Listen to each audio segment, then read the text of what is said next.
Good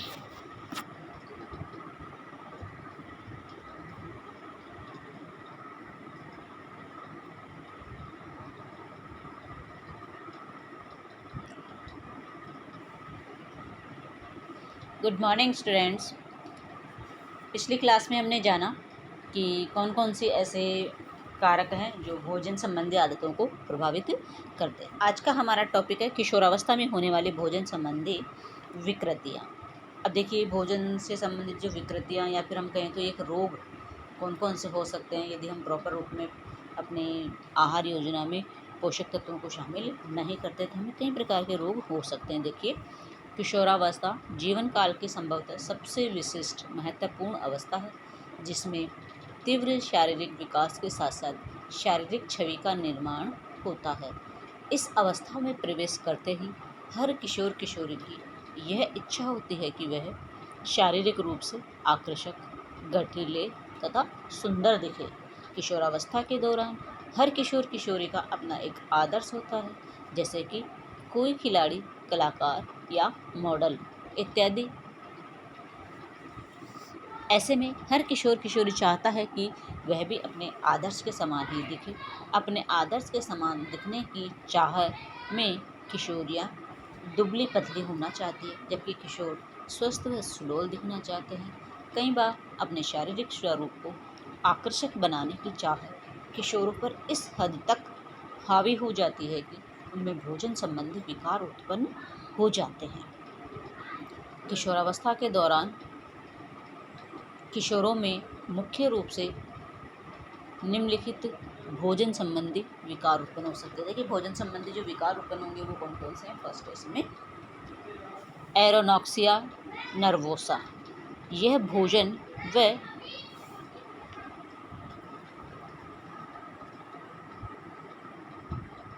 देखिए यह भोजन व खानपान संबंधी डिसऑर्डर यानी मानसिक रोग है, जो प्रारंभिक व मध्य किशोरावस्था में अधिक पाया जाता है। देखिए, कब पाया जाता है ये रोग एनोरेक्सिया नर्वोसा?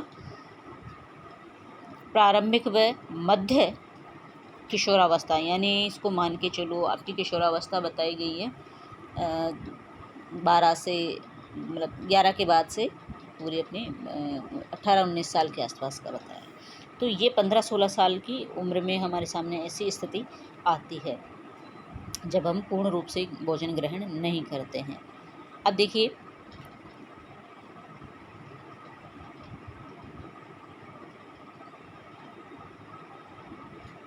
अक्सर देखा गया है कि जिन किशोर किशोरियों के परिवार में यदि कोई एनोरेक्सिया से ग्रसित होता है तो उनमें इस विकार के होने की संभावना भी अधिक होती है। फिर है मानसिक कारण। ऐसे किशोर किशोरियाँ जो अधिक बुद्धिमान, विवेकशील व सभी कार्यों में प्रवीण होते हैं, वह यदि अपेक्षित रूप से सफल नहीं हो पाते तो वह कई बार इस रोग से ग्रसित हो जाते हैं। फिर है परिवार का दबाव। लेकिन इसमें कारण बताए गए एनोरेक्सिया रोग के एक तो जैविक कारण होता है और दूसरा इसमें मानसिक कारण होता है, यानी हमारे साइकोलॉजिकल रीजन, और तीसरा होता है परिवार का दबाव। तो अक्सर किशोर किशोरियों पर सुंदर व सुडौल दिखने का पारिवारिक दबाव रहता है। इस कारण से भी वह इस विकार से ग्रस्त हो जाते हैं। अब देखिए, खाना पीना छोड़ दिया तो कैसी स्थिति हो गई, इस चित्र में बताया गया है कि देखिए क्या, यहाँ पे देखिए, ये देखिए, अब एक ये किशोरी है, इसकी स्थिति देखिए, ये पतले होने की चाह में ये एनोरेक्सिया नर्वोसा नामक रोग से बीमार हो चुकी हैं। ये इसके कारण बताए गए हैं जैविक कारण, कि जैविक जैसे कहें तो जो चलता है अपना हेरिडिटी होती है एक तो, कि जैसे उसके पेरेंट्स मान लो ऐसे ही पतले दुबले हैं तो वो भी ऐसे ही हो जाते हैं और ये इस रोग से ग्रसित होते हैं। फिर मानसिक एक साइकोलॉजी हमारी बन जाती है। फिर है परिवार का दबाव कि बच्चे सुंदर दिखे, ज़्यादा फैट ना बढ़ाएं, इसलिए इस कारण भी यह रोग हो जाता है। और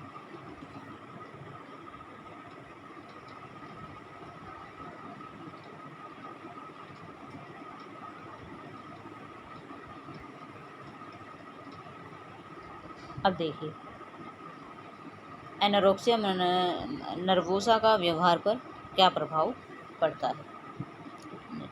इसका शारीरिक प्रभाव, एनोरेक्सिया नर्वोसा का शारीरिक प्रभाव, शारीरिक भार में तेजी से कमी आती है, जिसके कारण शारीरिक स्वरूप बहुत ही पतला सिद्ध होता है। किशोरियों के मासिक धर्म में अनियमितता होने लगती है। उल्टी, शरीर के फूलने का एहसास तथा कब्ज की शिकायत रहती है। फिर कई स्वास्थ्य समस्याएं जैसे हृदय रोग है, मृत्यु है, शारीरिक वृद्धि में रुकावट है, दांतों की समस्या है, लार ग्रंथि की सूजन है, ऑस्टोपोरोसिस की, एनीमिया और रक्त संबंधी कई प्रकार की बीमारियों की आशंका बढ़ जाती है। फिर है एनोरेक्सिया नर्वोसा का आहार पर प्रभाव, यानी बहुत कम भोजन खाते हैं और कई भोज्य पदार्थ बिल्कुल नहीं खाते हैं, जो वे समझते हैं कि उन्हें नुकसान पहुंचाते हैं, लेकिन थोड़ी थोड़ी चीज़ें हमें सभी खानी चाहिए। भोजन की ऊर्जा, मूल्य व वसा की मात्रा के बारे में ज़्यादा जानना चाहते हैं, सामाजिक समारोह में जाने से बचते हैं, वजन कम करने के प्रयास जैसे भोजन के बाद गर्म पानी पीना या अधिक व्यायाम करते हैं। ये सब चीज़ें भी तो नुकसान करती है भाई। वजन कम करने के लिए हम क्या करते हैं, गर्म पानी पीते हैं या हम एक्सरसाइज भी करते हैं। तो कई बार ये चीज़ें क्या होती है कि इसके साइड इफ़ेक्ट होते हैं, ये ज़्यादा आवश्यकता से ज़्यादा हो जाती है तो यह रोग हो जाता है। हर चीज़ एक लिमिट में ही सही रहती है। फिर है एनोरेक्सिया नर्वोसा का मनोवैज्ञानिक प्रभाव। फर्स्ट क्या बताया इसमें, पीड़ित को हमेशा लगता है कि वे मोटे हो गए हैं, इसलिए हमेशा वजन कम करने के उपाय के बारे में ही सोचते रहते हैं। सेकंड, किशोर संवेगात्मक रूप से कमज़ोर और अस्थिर हो जाते हैं। क्या हो जाते हैं, संवेगात्मक रूप से कमज़ोर और अस्थिर हो जाते हैं, जिसके कारण आत्मविश्वास में कमी आती है और वह निराशावादी हो जाते हैं। कमजोरी व कम खाने की इच्छा होती है, तो इस वजह से भी ये रोग हो जाता है। अब देखिए आगे और भी रोग दिए हुए हैं, उनके बारे में भी हम जानकारी हासिल करेंगे।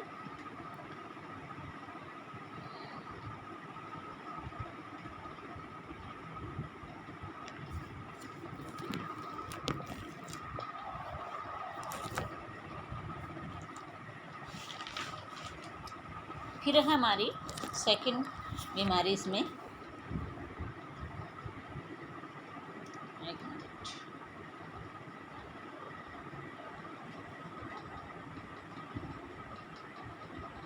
एनोरेक्सिया नर्वोसा से बचाव हम किस प्रकार से कर सकते हैं। देखिए, पीड़ित व्यक्ति को सामान्य वजन पर लाकर, यानी पीड़ित व्यक्ति को हम एक सामान्य वजन पर ला करके हम इस रोग से निजात पा सकते हैं।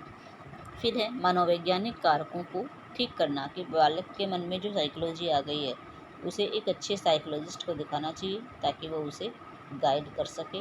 तो कई बार क्या होता है कि बालक पेरेंट्स की बातों पर ज़्यादा ध्यान नहीं देता है, दूसरे बात जब कहते हैं तो उनकी बातों को ज़्यादा सुनते हैं।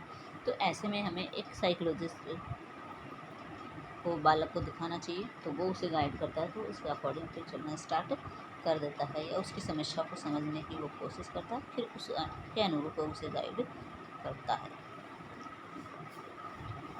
फिर ऐसे कारणों को दूर करना जिनके कारण वे ऐसा करने लगे हैं। भाई क्यों करते हैं, हम सबसे पहले तो पेरेंट्स का ही दायित्व बनता है कि हम बालक की कमजोरी को पहचानें, क्या कारण है कि बालक ऐसे तनाव में है और ऐसे सोचते हैं। तो उनकी गलतफहमी को दूर करना चाहिए ताकि जो उन्होंने ऐसी टेंशन पाल रखी है उनसे वो निजात पा सकें। फिर है सेकंड रोग इसमें बुलिमिया। यह भी भोजन व खानपान संबंधित समस्या ही है।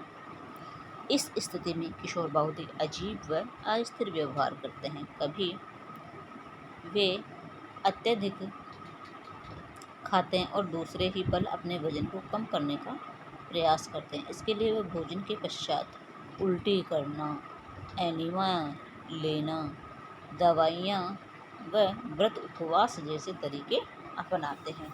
जैसे बालक को लगता है किशोरावस्था में वैसे ही शरीर बढ़ता है और उसके बाद तो फिर वैसे भी बढ़ना कम हो जाता है। तो जब बालक बाल्यावस्था उत्तर बाल्यावस्था से सीधे ही किशोरावस्था में पहुंचते हैं तो उत्तर बाल्यावस्था में तो उनका वेट ठीक ठीक होता है, लेकिन जैसे ही बालक किशोरावस्था में प्रवेश करता है तो उसका शारीरिक विकास तीव्र गति से होता है, और वही तीव्र विकास उसे समझ में नहीं आता। उसे लगता है कि मेरा पेट ज़्यादा बढ़ गया है, मैं मोटा हो गया, जबकि उसमें ये समझ नहीं है कि मेरी आयु बढ़ रही है तो उसके अकॉर्डिंग मेरा शरीर भी बनेगा। क्योंकि सबसे पहले देखा जाता है कि हाइट भी बढ़ती है और हेल्थ भी बढ़ती है, दोनों ही बढ़ती है, यानी शारीरिक विकास दोनों तरफ से होता है। हाइट की तरफ हाइट का भी होता है तो भार में भी वृद्धि होती है, लेकिन वो सब चीज़ें क्या है बालकों को सही नहीं लगती है। वो अपनी इस स्थिति को समझ नहीं पाते हैं, जिसके कारण उनको लगता है अरे वो तो ऐसा है, मेरा दोस्त तो ऐसा है, कितना दिखने में सुंदर लगता है, मैं कैसा मोटू हूँ, मैं कैसा हूँ, मेरा पेट बाहर निकल रहा है, मेरी भुजाएं ऐसी हैं। तो हर कोई बालक है जो एक दूसरे बालकों से कंपेयर करके और उनके जैसे बनना चाहते हैं। तो इस समस्या के लक्षण अधिकतर 13 से 14 साल की उम्र के किशोरों में दिखाई देता है। यह रोग मुख्य रूप से मध्यम व उच्च वर्गीय परिवारों की किशोरियों व महिलाओं में पाया जाता है। इस रोग के लक्षण अधिकतर वजन घटाने या तीव्र डाइटिंग के पश्चात देखी जा सकती है। अब देखिए, एक बुलिमिया के जो कारण हैं वो इसमें देखिए, आप एक पिक्चर दिखाई गई है, ये है बुलिमिया से पहले वाली, ठीक है, अच्छी खासी हेल्थ है, कोई दिक्कत नहीं है। लेकिन ये बुलिमिया से बाद की कंडीशन है, क्योंकि बालकों ने अपने खान पान में परिवर्तन कर लिया है। उनको लगता है हम बिल्कुल पतले से दुबले से दिखें, हमारा शरीर बाहर निकला हुआ नहीं होना चाहिए, पेट भी हमारा बाहर नहीं होना चाहिए, चेस्ट भी हमारे बाहर नहीं निकले हुए होने चाहिए। तो ऐसी गलतफहमी में बालक हैं जो डाइटिंग करना शुरू कर देते हैं, या फिर कुछ ऐसे पोषक तत्व लेना शुरू कर देते हैं जो उन्हें कमज़ोर बना देते हैं, क्योंकि प्रॉपर रूप से पोषक तत्व उन्हें मिलते नहीं हैं और आगे जाके वो इस रोग के शिकार हो जाते हैं। अब देखिए, इसके कारण क्या बताए गए हैं बुलिमिया के कारण। कई किशोर किशोरी अपने वास्तविक शारीरिक स्वरूप को स्वीकार नहीं कर पाते, जिसके कारण वह इस विकार से ग्रस्त हो जाते हैं। सेकंड, कई बार अवसाद या निराशाजनक परिस्थितियों से सामना न कर पाने की स्थिति में भी किशोर इस विकार से ग्रस्त हो जाते हैं। अब देखिए, 14-15 साल इसमें दी हुई है, 13-14 साल के आसपास। उस समय क्या है, बालक का विकास ऐसा होता है कि बालक को के सामने दो राह होती है, या तो वो इधर चला जाए, इधर चला जाए। इस समय उसमें डिसीज़न लेने की कैपेसिटी नहीं होती है इतनी, क्योंकि वो कंफ्यूज रहता है कि मुझे क्या करना चाहिए, क्या नहीं करना चाहिए, और कल्पना शक्ति में ही वो जीता रहता है और एक दूसरे से कंपेयर करता रहता है कि मैं ऐसा क्यों हूँ, यानी खुद में कमियाँ ढूंढना शुरू कर देता है। फिर एक फैशन, मॉडलिंग या अभिनय के क्षेत्र में अपना करियर बनाने की चाह रखने वाले किशोर किशोरियों पर अपने शारीरिक स्वरूप को सुंदर व आकर्षक बनाए रखने का इतना दबाव होता है कि वह इस विकार से ग्रस्त हो जाते हैं। अब इसके लक्षण, इस विकार से ग्रस्त किशोरों के खाने की इच्छा नियंत्रित नहीं हो पाती। वह तब तक खाते रहते हैं जब तक पेट में दर्द न हो। वजन कभी तेज़ी से बढ़ता है तो कभी तेज़ी से घट रहा होता है। दांतों की ऊपरी परत एनेमल नष्ट हो जाती है, जिससे उनमें सड़न व छिद्र हो जाते हैं। फिर है बुलिमिया के मनोवैज्ञानिक प्रभाव। पीड़ित व्यक्ति डिप्रेशन में आ जाता है, वह अपना स्वाभिमान खो देता है, सामाजिक स्थिति में खुद को अटपटा सा, अकेला सा व शर्मिंदा महसूस करता है। फिर कभी कभी तो वे ड्रग्स व शराब के आदी हो जाते हैं। फिर है बुलिमिया के शारीरिक प्रभाव। जबरदस्ती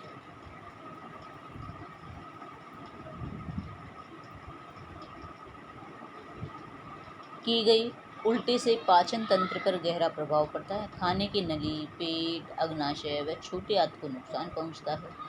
पेट साफ करने की दवाइयाँ नियमित रूप से लेने पर पेट दर्द व कब्ज की शिकायत हो जाती है। बुलिमिया के कारण डिहाइड्रेशन, किडनी में पथरी आदि भी हो सकती है। फिर है बुलिमिया की स्थिति में कौन सा हमें इलाज लेना चाहिए, तो मानसिक व्यवहार थेरेपी बुलिमिया का सबसे प्रभावी इलाज है। यानी मानसिक व्यवहार थेरेपी से ही हम इस रोग से निजात पा सकते हैं। इसलिए हमें अपने व्यवहार में अपने साइकोलॉजी को चेंज करना है और इसी को चेंज करेंगे तभी हम इससे निजात पा सकते हैं। पोषण थेरेपी भी इसमें कारगर सिद्ध होती है, यानी पोषण भी हम कुछ ऐसा लें जो इससे हमें राहत दिलाए। फिर चिकित्सक की सलाह पर डिप्रेशन को ठीक करने वाली दवाइयाँ भी ली जा सकती है। तो ऐसे करके हम आज बुलिमिया के बारे में हमने जाना और